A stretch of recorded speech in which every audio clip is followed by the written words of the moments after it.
ক্রাং লাগবে আর কি। এই যে দেখা যাচ্ছে এখানে লাইট, এগুলো কিনি না 100 রিয়াল সবগুলো মিলে। আসসালামু আলাইকুম রহমতুল্লাহ। আসছি বিল্ডিংয়ে আসছি বলতে কিছু কাজের সমস্যা হয়ে গেছে।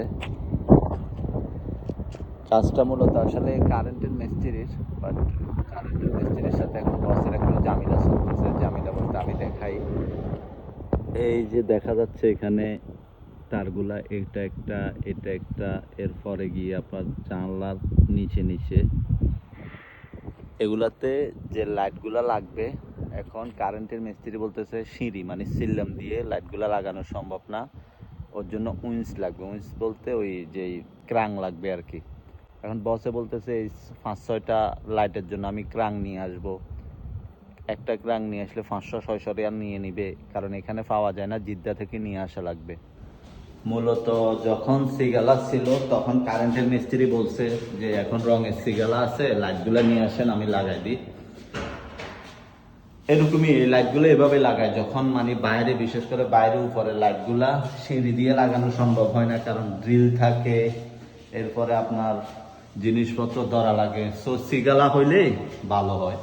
তো সিগালা দিয়ে লাগানোর কথা ছিল, বাট তখন বসে নিয়ে আসে নাই সিগালা, বলছে যে না আমি পরে নিয়ে আসবো, লাইটগুলো এখন লাগাবো। যখন বিল্ডিং এর সব কাজ শেষ তখন বসে বলতেছে যে লাইটগুলো লাগাই দেওয়ার জন্য। এখন কারেন্টের মিস্ত্রি বলতেছে যে আমি সিঁড়ি দিয়ে এইসব লাইট লাগাইতে পারবো না, আমার অন্য যারা কাজ করে আমার সাথে ওরা উঠবে না, এখানে আপনার ক্রাং লাগবে। তো বসে বলতেছে আমি লাইট এগুলো কিনি না 100 রিয়াল সবগুলো মিলে, আর তোমার লাগাইতে ধরো না 100-200 রিয়াল, বা এটা তো তোমার সাথে মানে পুরা বিল্ডিং একসাথে কন্ট্যাক্ট হয়ে গেছে। এখন আমি এটার জন্য 500 রিয়াল এক্সট্রা কিভাবে দিব, এটা নিয়ে একটা ঝামেলা চলতেছে কালকে থেকে। কালকে রাত্রেও আমি আসি, একবার বসকে দেখাই গেছি।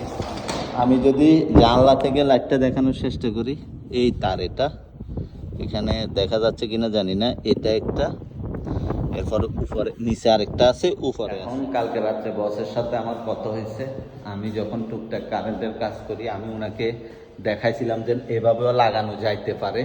এখন বসে রাত্রে আমাকে বলছে যে একটা কাজ করো, তুমি ট্রাই করো, যদি তুমি লাগাইতে পারো ভালো কথা, একটা লাগাই কারেন্টের মিস্ত্রিকে দেখাইবা, ও যদি বলে না ঠিক আছে আমি এবার লাগাই দেব তাহলে ভালো কথা, আর যদি ও ওইভাবে না লাগায় তাহলে তুমি নিজে লাগাই ফেলিও, পরে আমি দেখবো। এখন হুকুম যখন করছে করে লাগবে, কিছু করার নাই, কষ্টের এবং জামিলার কাজ। আজা লম্বা طيب هذا كذا يعني